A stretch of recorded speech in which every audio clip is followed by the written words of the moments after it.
તો ગુજરાતમાં એકબીજાને ચેલેન્જ આપવાના રાજકારણમાં હવે વધુ એક નામ આમાં ઉમેરાઈ ગયું છે। પહેલા ગોપાલ ઇટાલિયા વર્સિસ કાંતિ અમૃતિયાનો જંગ તો હતો અને હવે આ લડાઈ જાણે કે ચરમસીમા પર પહોંચતી હોય, એક બાદ એક નામ તેમાં જોડાઈ રહ્યા છે અને હવે નામ જોડાયું છે વાંકાનેરના ધારાસભ્યનું। જીતુ સોમાણી આ લડાઈમાં વચ્ચે આવી ગયા। જીતુ સોમાણીએ ગોપાલ ઇટાલિયાને હવે ચૂંટણી લડવા ખુલ્લો પડકાર ફેંક્યો છે। એટલે હવે ગોપાલ ઇટાલિયા પાસે બે ઓપ્શન છે, મોરબીથી પણ લડી શકે છે, વાંકાનેરથી પણ લડી શકે છે। બે ઓપ્શન આપવામાં આવ્યા। ગોપાલ ઇટાલિયા મોરબી આવે અમે સ્વાગત કરીશું તેવું જીતુ સોમાણી કહી રહ્યા છે। અમે એ ચેલેન્જ સ્વીકારી છે। સોમવારે તારીખ 14ના રોજ બંને અધ્યક્ષશ્રી પાસે જાય, ત્યાં એમના રાજીનામા આપે અને ચેલેન્જ સ્વીકારે અને એ ચેલેન્જમાં જો ગોપાલભાઈ ઇટાલિયા મોરબીની સીટ જીતી જાય તો પણ હું ચેલેન્જ ફેંકું છું કે હું વાંકાનેરના ધારાસભ્ય તરીકે રાજીનામું આપીશ। એ વાત પણ ચોક્કસ છે। પણ ગોપાલભાઈ ઇટાલિયા વિસાવદરની સીટમાંથી રાજીનામું આપે અને મોરબી ચૂંટણી લડવા આવે, અમે એનું સ્વાગત કરી છીએ। અમે એ ચૂંટણી માટે થનગની રહ્યા છીએ। તો જીતુ સોમાણી દાવો કરી રહ્યા છે કે ગોપાલ ઇટાલિયા તમે મોરબી ચૂંટણી લડવાનો, જો જીતી જશો તો પછી હું વાંકાનેરની સીટ ખાલી કરી દઈશ, વાંકાનેરથી રાજીનામું આપી દઈશ। આ અંગે તમામ જાણકારી આપશે સંવાદદાતા રવિ ફોનલાઈન પર જોડાઈ ગયા છે। રવિ, હવે જીતુ સોમાણીનું નામ પણ આમાં એડ થયું છે, આખરે શું દાવો કરવામાં આવી રહ્યો છે ને બીજી બાજુ મોરબીની પ્રજા પણ શું કહી રહી છે આ બધી ગતિવિધિને?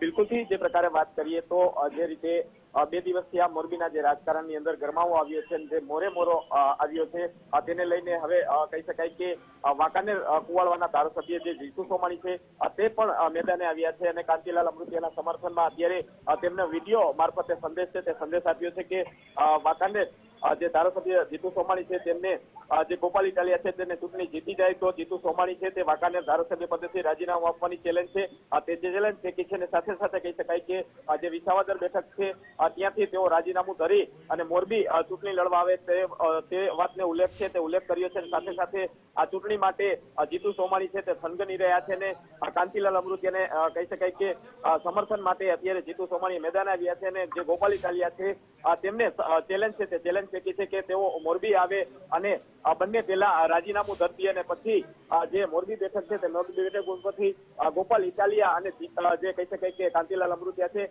તેઓ બંને ચૂંટણી લડે અને જો ગોપાલ ઇટાલિયા મોરબી બેઠક ઉપરથી ચૂંટણી જીતી જશે તો વાંકાનેર જે ધારાસભ્ય છે જીતુ સોમાણી તે પણ રાજીનામું છે તે રાજીનામું ધરી દેશે। જી બિલકુલ, આભાર રવિ તમામ જાણકારી આપવા બદલ। તો હવે રાજીનામા આપવાની જાણે કે એક હરીફાઈ ચાલી છે, સામ સામે જોરદાર આરોપ પ્રત્યારોપ થઈ રહ્યા છે। ધર્મેશ, તમે જુઓ કે મોટા હત્યાકાંડ થઈ જાય, મોટી મોટી દુર્ઘટના થાય, લોકોની સમસ્યાનું કોઈ સમાધાન ના આવે ત્યારે રાજીનામાની કોઈ વાત નથી કરતું, પરંતુ અહમની લડાઈ છે, એકબીજાના જે શત્રુ આમ તો આ લોકો ગણ્યા, હરીફ તો ગણતા જ નથી, ત્યાં રાજીનામા આપવા માટે તૈયાર થઈ રહ્યા છે ને એમાં નામ વધુ જોડાયું જીતુ સોમાણીનું। વિકાસ, ખરેખર રાજીનામું આપવાના જ કે નહીં બહુ મહત્વની વાત છે। કાંતિ અમૃતિયાએ જે શરૂ કર્યું છે મોરબીથી અને પડકાર પછી ગોપાલ ઇટાલિયાની વાત હોય, પરંતુ સૌથી મહત્વની વાત એ છે કે મોરબી અને વાંકાનેર એટલે બધો જિલ્લો એક જ છે।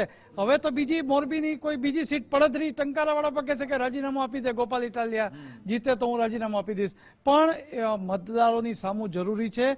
લોકશાહીમાં 5 વર્ષ તમને જે કામ આપ્યું છે એ કામ તમે જે પક્ષમાં હોય, શાસકમાં હોય કે વિપક્ષમાં, એ કરવું ખૂબ જરૂરી છે। આ જે તમે જો જીતુ સોમાણી વાંકાનેરમાં જેને કહી શકાય કે એ પણ કહે છે કે ગોપાલ ઇટાલિયા જો મોરબી જીતે તો હું રાજીનામું આપી દઈશ। ભાઈ, અમે તમને એ માટે નથી લઈ આવ્યા, પ્રજાજનોએ મતદારોએ તમારા મત વિસ્તારમાં તમને આ એપિસોડ માટે નથી લઈ આવ્યા।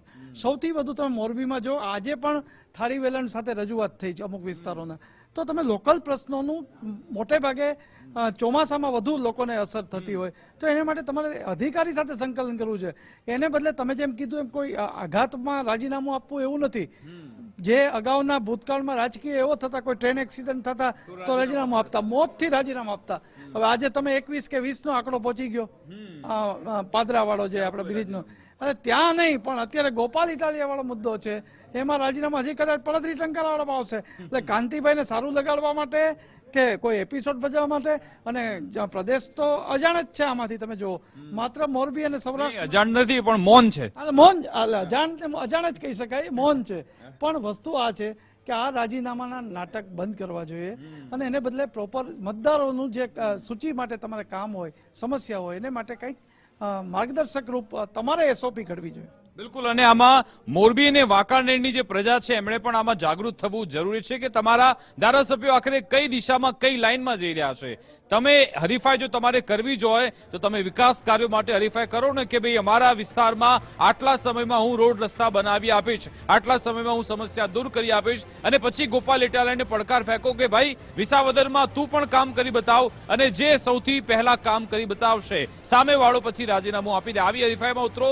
ફરી ચૂંટણીની વાત શા માટે કરો છો? આ ફક્ત તમે હવામાં જ વાતો કરો છો અને દેખાય છે કે આમાં તમને પ્રજા માટે કોઈ પ્રેમ નથી, પ્રજાને કોઈ વાસ્તો નથી. એ સીધું અહીંયા સ્પષ્ટ થાય છે.